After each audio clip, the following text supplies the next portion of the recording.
नमस्ते, मैं Parshuram learn trade and earn मेरे यूट्यूब चैनल में आप सभी का स्वागत है। मैं जैसे कि वीकली एनालिसिस लेकर आता हूं कि आने वाले वीक में क्या कुछ हम देख सकते हैं मार्केट में। तो जुलाई का थर्ड वीक चालू हो रहा है 13 जुलाई से 18 जुलाई तक। तो हम देखते हैं इस वीक में हमें क्या कुछ मार्केट में देखने को मिल सकता है। जैसे लास्ट वीक में कहा था कि एक रेंज बाउंड में रहेगा मार्केट, थोड़ा सा ब्रेकआउट दिया तो अच्छा खासा मूवमेंट हमें देखने को मिलेंगे, आइदर ऊपर के साइड और नीचे के साइड। बट देखा तो पूरा वीक हमारा एक रेंज बाउंड में ही निकल गया है और अभी भी मार्केट एक रेंज में ही है, जिसका रेंज बनकर निकल के आता है कि 10,850 और नीचे का लेवल जो है 10,700। अगर निफ्टी 10,700 के नीचे एक दिन का क्लोजिंग देता है तो उसके बाद वो 10,500 का लेवल हमें इस वीक में दिखाएगा, या फिर एक दिन 850 के ऊपर अगर क्लोजिंग हमें मिल जाता है तो 11,000 के दर्शन इस वीक में हमें हो जाएंगे। तो कहीं ना कहीं अभी मार्केट एक रेंज में है कि 10,700 तक आएगा, वो एक सपोर्ट लेगा, फिर ऊपर जाएगा और 10,850, ये जो 150-200 पॉइंट का रेंज है, इसी पॉइंट में मार्केट अभी घूम रहा है। तो ये कहीं ना कहीं कुछ तो बड़ा कुछ होने वाला है या बड़ी एक मुंह देगा। आज अगर मार्केट में देखा जाए तो कई सारे एनालिसिस आ रहे कि मार्केट 15,000 जाएगा या 7,000 जाएगा। बट मार्केट कहीं पे भी जाए, मार्केट एक अपने उसके रिदम में जाएगा। वो कहीं पे भी आपको तोड़ के एक या दो दिन में 5 और 10,000 या 5-6,000 4,000 का मूवमेंट नहीं देने वाला। सिंपल लॉजिक है दोस्तों, मार्केट एक दिन में ज्यादा से ज्यादा 10% गिरेगा, उससे ज्यादा नहीं होगा। जैसे कल हमारे वीकेंड सेशन में कई मुद्दों पे इस पे हमने डिस्कस किया है, आप वो वीडियो देख लो, बहुत डिटेल्स में आपको कई चीजें मिल जाएंगी। तो निफ्टी कहीं ना कहीं अभी एक कंसोलिडेशन फेज में है, तो हमें वेट करना है ये दो लेवल ऊपर और नीचे का लेवल हमें अगर ब्रेकआउट मिलता है तो अच्छा खासा मोमेंट हमें देखने को। फ्राइडे की भी मार्केट जब बंद हुआ तो एक लॉन्ग लेग डोजी बनाकर वो क्लोज हुआ है, वहां पे उसने बायर और सेलर को कंफ्यूज करके छोड़ा। लॉन्ग लेग डोजी पता है कि एक कंफ्यूजन कैंडल है, अभी एक ही है कि उसका हाई या लो अगर टूटने के बाद या उसके ऊपर हमें अगर कोई क्लोजिंग मिला तो उसके बाद उस डायरेक्शन में बैंक निफ्टी या मार्केट जाते हुए हम देख सकते हैं। ओपन इंटरेस्ट डाटा में देखते हैं क्या कुछ बना हुआ है।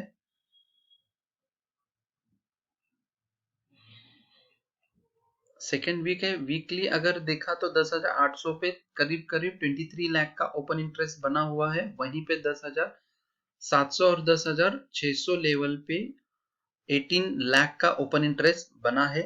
ऊपर के साइड में अगर हमने देखा तो 10,900 पे 20 लाख और 11,000 पे 26 लाख का करीब करीब ओपन इंटरेस्ट बना है। तो कहीं ना कहीं ऊपर की तरफ हमें ज्यादा रेजिस्टेंस देखने को मिल सकते हैं। अगर मंथली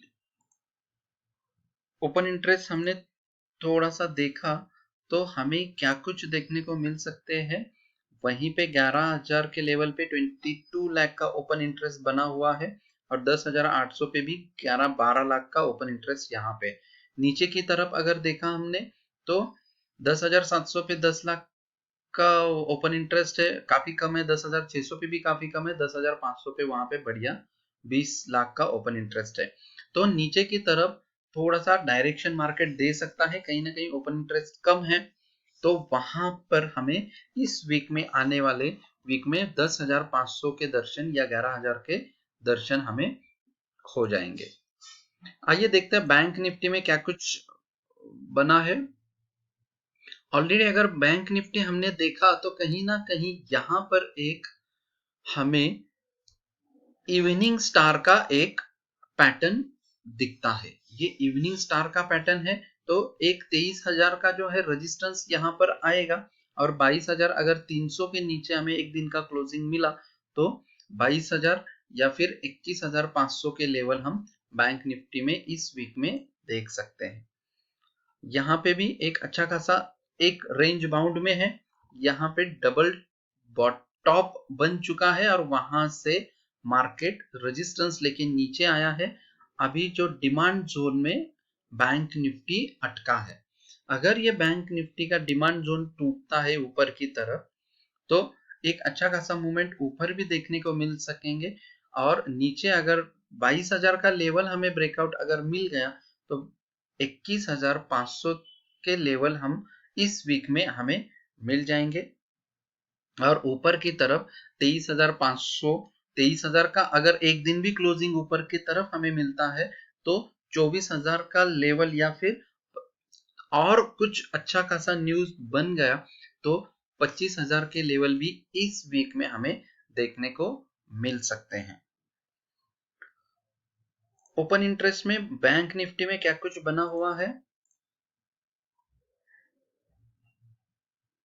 ओपन इंटरेस्ट में अगर हमने देखा इस वीक के लिए 22,500 पे करीब करीब 3 लाख का ओपन इंटरेस्ट बना हुआ है, वहीं पे 22,700 पे 2 लाख का ओपन इंटरेस्ट है, नीचे की तरफ 22,000 के लेवल पे 5 लाख का ओपन इंटरेस्ट बना हुआ है।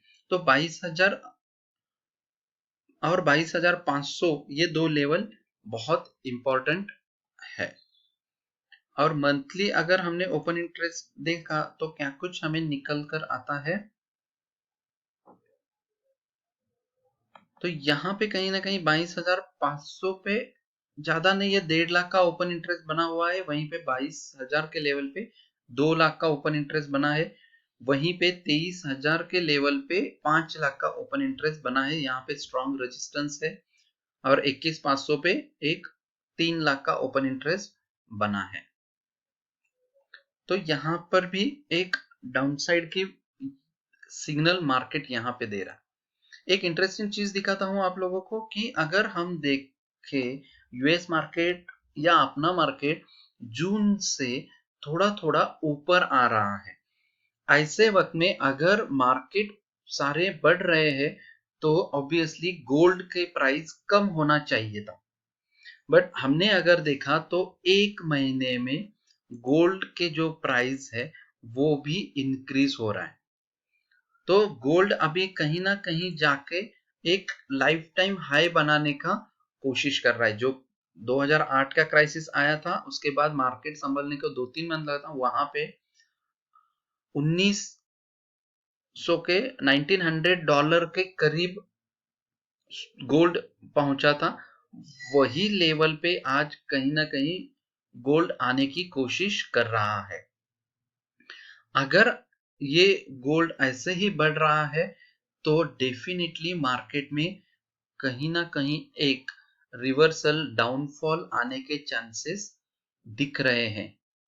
तो हमेशा ये कुछ चीजें रहती है कि मार्केट हमें इंडिकेट करता है, सिर्फ हमें वो इंडिकेशन पकड़ना बहुत जरूरी है।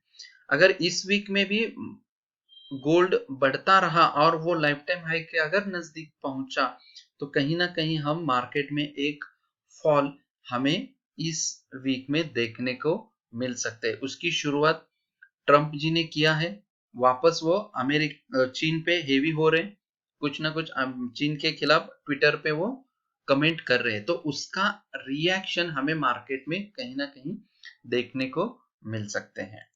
तो ये था निफ्टी और बैंक निफ्टी का एनालिसिस। आइए इस वीक के लिए हम स्टॉक्स देखते हैं। इन्फोसिस एक अच्छा खासा ब्रेकआउट देके ऊपर आया है। मैंने कहा था कि 740 का अगर ब्रेकआउट मिलता है तो बाय करना है, वो अभी 780 के लेवल पे है और मेरे जो टारगेट है 811 और 825 का, तो ये इस वीक में हम देख सकते हैं। वहीं एसबीआई एक रेजिस्टेंस के लेवल पे अच्छा खासा कंसोलिडेट कर रहा है, अभी तक उसने ब्रेकआउट दिया नहीं है और ऐसा अगर कंसोलिडेट करके ऊपर जाना मार्केट के लिए बहुत हेल्दी रहता है। और SBI वही कर रहा है। अगर किसी भी दिन आपको 200 के ऊपर SBI क्लोजिंग देता है तो शॉर्ट टर्म के लिए एक बाय करना बहुत इंपॉर्टेंट है। उसका एक सप्लाई जोन है 212 तक। अगर 212 का लेवल ब्रेक होता है तो 240 तक हम पहुंच सकते हैं। इस वीक में 230 तक के टारगेट मेरे यहाँ पे निकल कर आ रहे हैं। वहीं बंधन बैंक है, बंधन बैंक में भी एक कंसोलिडेशन फेज में आया है।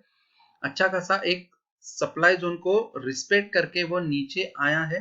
तो कल के लिए अगर इस वीक के लिए हमें लेना है तो 360 का एक स्टॉप लॉस लगा के अगर किसी दिन ये 375 के अबो क्लोजिंग दिया तो बाय कर सकते हैं। 425 का टारगेट हम पहला टारगेट देख सकते हैं।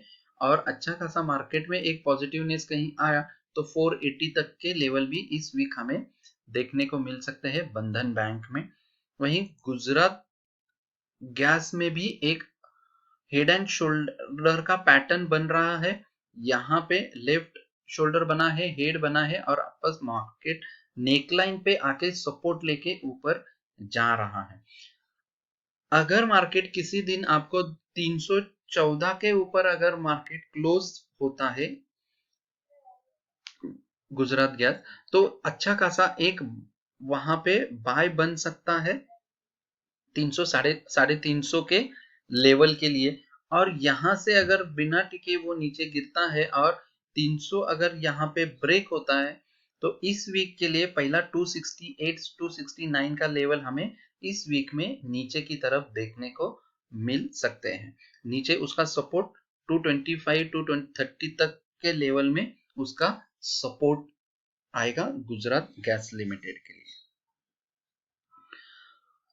आरो फार्मा एक है कि जो रेजिस्टेंस पे आके अभी खड़ा है।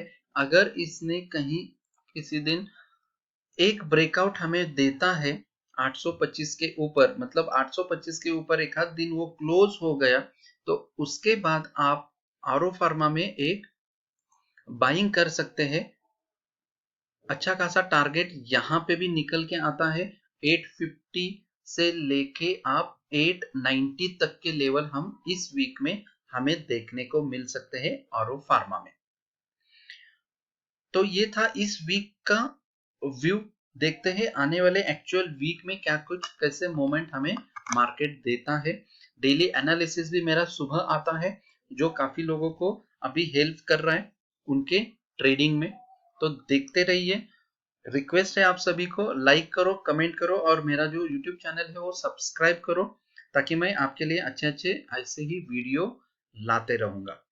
Thank you very much.